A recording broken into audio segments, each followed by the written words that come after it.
الحمدللہ رب العالمین والصلاة والسلام علی سید الانبیاء والمرسلین وعلی آلہ واصحابہ اجمعین۔ میں مولوی صدیق اکبر یوٹیوب چینل اسرا ٹی وی سے۔ یہ افسوسناک حقیقت ہے کہ یہ عارضی حکومت اصل حکومت کی حیثیت اختیار نہ کر سکی۔ اگر اس کا موقع ملتا تو یہ تصور بہت ہی غلط ہے کہ ملوکیت کی لعنت دوبارہ زندہ کی جاتی۔ البتہ یہ حقیقت ناقابل تردید ہے کہ شاہ ولی اللہ کی پارٹی شاہ صاحب کے اصول پر ہی حکومت قائم کرتی۔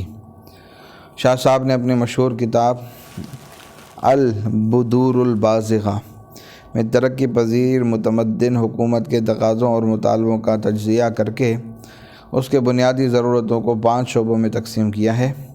پھر وہ رنگ و نسل، خاندان یا فرقے کے امتیاز سے بالا ہو کر ایسے ماہر تلاش کرتے ہیں جو اپنی صلاحیت اور قابلیت کے لحاظ ایک ایک شعبے کے ذمہ دار ہو سکیں۔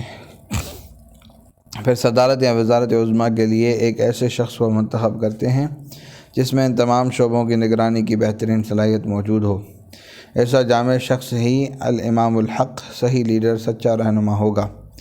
یہ الامام الحق ڈکٹیٹر بھی بن سکتا ہے، مگر ایسا جامع اور کامل شخص عنقا ہے بہت ہی مشکل سے ملتا ہے، بلکہ نہیں ملتا۔ لہذا ممکن العمل متبادل صورت یہ تجویز کرتے ہیں کہ چند ارباب دانش، صاحب تجربہ، ماہرین، اور یہ بھی نہ ہو سکے تو پھر عوام کی مقبول اور منتخب جماعت پارلیمنٹ اور کیمبنٹ حکومت کی ذمہ دار ہوگی۔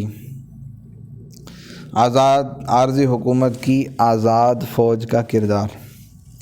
ہم پہلے لکھ چکے ہیں کہ روح جہاد دوسروں کو فنا کرنا نہیں، بلکہ ایک مجاہد کے حق میں جہاد کی روح یہ ہے کہ وہ خود اپنی انانیت کو فنا کر دے۔ حق اور اعلاء کلمت الحق کے مقابلے میں وہ اپنی تمام تمنائیں، تمام آرزوئیں، تمام جذبات اور جملہ مفادات ختم کر چکا ہو۔ وہ ایک آلے کی حیثیت میں ہو، تقاضائے حق محرک ہو اور یہ اس کے اشاروں پر رقص سے بسمل کر رہا ہو۔ ایک مجاہد کی سب سے بڑی آرزو یہ ہوتی ہے کہ جس حق و صداقت کے لیے وہ اٹھا ہے، سب کچھ یہاں تک کہ جان عزیز کو بھی اس پر قربان کر دے۔ یہ جذبہ فدائیت دل کی گہرائیوں سے اچھل کر زبان پر آ جاتا تھا، جبکہ سید صاحب اکثر عالم شوق میں یہ اشعار پڑھا کرتے تھے۔ اب آنکھ زنی دم از محبت، از ہستی خویشتن بپرہیز، برخیزد بتیغ تیز نبشیں، یا از سر راہ دوست برخیز۔ ان مجاہدین پاک تینت میں یہ روح کس طرح کار فرما تھی، اس کے موازنے کے لیے چند واقعات ملاحظہ فرمائیے۔ اکوڑا پر شب خون کے لیے مجاہدین کی فرض تیار کی جا رہی تھی۔ عبد المجید خان آفریدی، ساکن جہاں آباد، ضلع رائے بریلی، اس لیے فرض میں شامل نہیں کیے گئے کہ بخار میں مبتلا تھے۔ عبد المجید خان صاحب کو خبر ملی تو بیتاب ہو کر سید صاحب کی خدمت میں حاضر ہوئے اور گریہ وزاری کے ساتھ عرض کرنے لگے، حضرت میں ایسا بیمار تو نہیں ہوں کہ چل نہ سکوں، یہ اللہ کے نام پر پہلا مارکہ ہے، کیا میں سبقت کی فضیلت سے محروم رہ جاؤں گا؟ سید صاحب نے جذبہ ایثار کی یہ بیتابی دیکھی تو فرض میں نام شامل کر دیا اور فرمایا اللہ تعالی ہمت میں برکت دے۔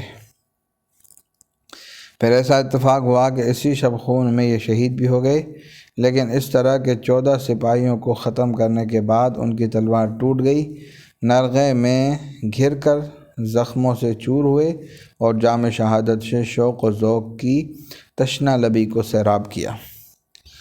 جنگ پنچ نار کے موقع پر حملے کی تیاریاں ہو رہی ہیں۔ بقول راوی تمام بھائی کمال تپاک اور اشتیاق سے ایک دوسرے سے گلے مل کر خطائیں معاف کرا رہے ہیں۔ دنیاوی تعلقات کا ہر ایک نقش ان کے صفحات دل سے مٹ چکا ہے، ایک دوسرے کو وصیت کر رہے ہیں، مگر یہ نہیں کہ ہمارے اہل و عیال کا خیال رکھنا، یا جائیدادوں کو سنبھالنا، یا رشتہ داروں کو سلام پہنچانا، یا یادگاریں قائم کرنا۔ حاشا ثم حاشا، یہ ایک پاک باز رضائے مولا میں کچھ اس طرح گم ہیں کہ گویا اس دنیا کے ساتھ ان کا کوئی رشتہ بھی باقی نہیں رہا۔ سب کی زبانوں پر صرف ایک وصیت اور صرف ایک پیام ہے، اور یہ کہ بھائیو، ہم شہید ہو جائیں یا زخموں سے چور ہو کر گر پڑیں، ہمیں اٹھانے یا سنبھالنے سے بے پرواہ ہو کر فرصت و مہلت کے ہر ایک لمحے کو صرف آگے بڑھنے میں صرف کرو۔ کامیابی کی یہی ایک صورت ہے۔ دیوبند کے مجاہدین میں شیخ بلند بخت اور ان کے بھائی محمد علی صاحب بھی تھے۔ ایک مارکے میں بھائی شہید ہو گئے۔ شیخ بلند بخت صاحب کو بھائی کی شہادت کی خبر ملی تو فرمایا، الحمدللہ، جو مراد لے کر آئے تھے وہ پوری ہو گئی۔ ہم سب کو اللہ تعالی شہادت نصیب کرے۔ اسی طرح ایک صاحب کا تذکرہ ہے کہ زخمی ہو کر گرے تو بے اختیار زبان سے نکلا، فزت ورب الکعبہ، رب کعبہ کی قسم میں کامیاب ہو گیا۔ صبر و استقامت۔